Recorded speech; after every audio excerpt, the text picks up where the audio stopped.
Good, good, good. Representative Tobon, representing Pawtucket, one of the principal architects of the Pawsox Stadium. Absolutely. All Proud right, of it. it's failing miserably in Worcester. They're already seeking federal assistance. While the attendance has been relatively good, the much ballyhooed promised, well, ancillary investment income hasn't materialized. Do you think Pawtucket dodged a bullet? Maybe. I mean, it's different circumstances. COVID came. It's a different community. I did what I had to do, which was fight for my community and for what the mayor asked me, and I did it as best I could. The Speaker of the House stopped it at the time. Maybe he's going to be vindicated, but at the end of the day, it's no longer an issue, and we're off to creating a beautiful soccer stadium now. Which is based on the same presumptions or similar presumptions that the baseball stadium was. Baseball stadiums, soccer stadiums, that type of investment is failing nationwide. Now you've got a soccer team just 20, 30 miles up the street, and they can't even get full attendance, and it's at a higher level of soccer with far better parking and proximity to the Boston market. What makes you think this has any even the remotest chance of success?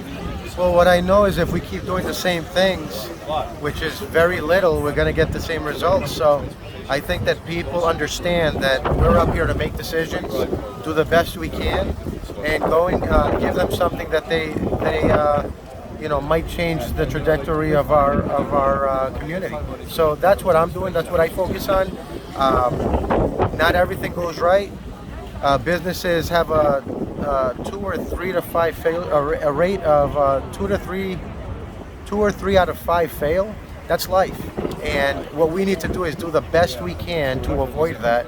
And as long as we put the time in, we do the best we can. We make sure that we don't leave any stones unturned. Then we hopefully see the other side, and it's hopefully greener.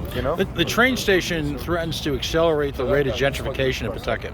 The mayor has said many times that there's being a plan being developed in terms of moderate cost housing or low income housing to replace the housing stock that will essentially be priced out of the range of many of the working class citizens of Pawtucket. Where does that stand right now? And I guess the philosophical question that I probably on a friendly basis disagree.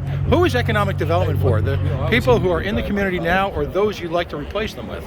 So, first of all, when the mayor's doing good things, we get involved to a certain extent. What I can tell you is this is actually something I've been bringing up since before the train, because we took a trip up to Boston because with Barbara Fields at the time, because of my concern that the train was going to create the gentrification and displacement.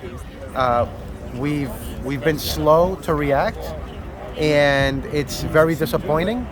So now we're scrambling, and the cycle that we see in real estate every roughly decade was accelerated by COVID, and the people who naturally would come from Boston or New York, who did that every 10 years and would sell their $1 million home and then come and buy 3 here, that was accelerated by a few years because of the pandemic. And we saw close to 40,000 people come almost overnight when the pandemic hit. So those are failures in the system that we could have been preemptive, and we didn't, because a lot of people, if they haven't invested in real estate, it becomes a surprise.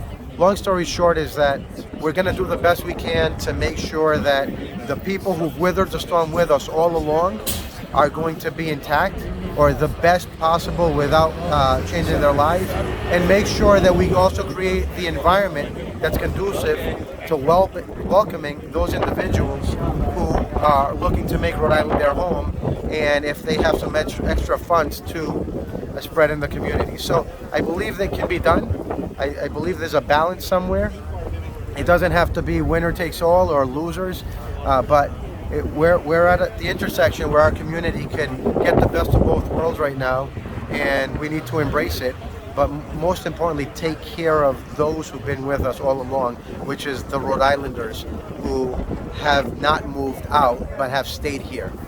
Thank you very much, Representative My Carlos pleasure. Tobon. He is now. You were on the You were talking about today briefly. You're on which legislative panel? You're on the Environmental Transportation panel, in a sense. Is that So it? the subcommittee on finance, the finance subcommittee on transportation and environment. Fair enough. Environment, transportation. Yeah. Great stuff. Well, thanks for taking the time to join us today. My pleasure. I'm glad that we could talk about something that we both agree on. Good enough.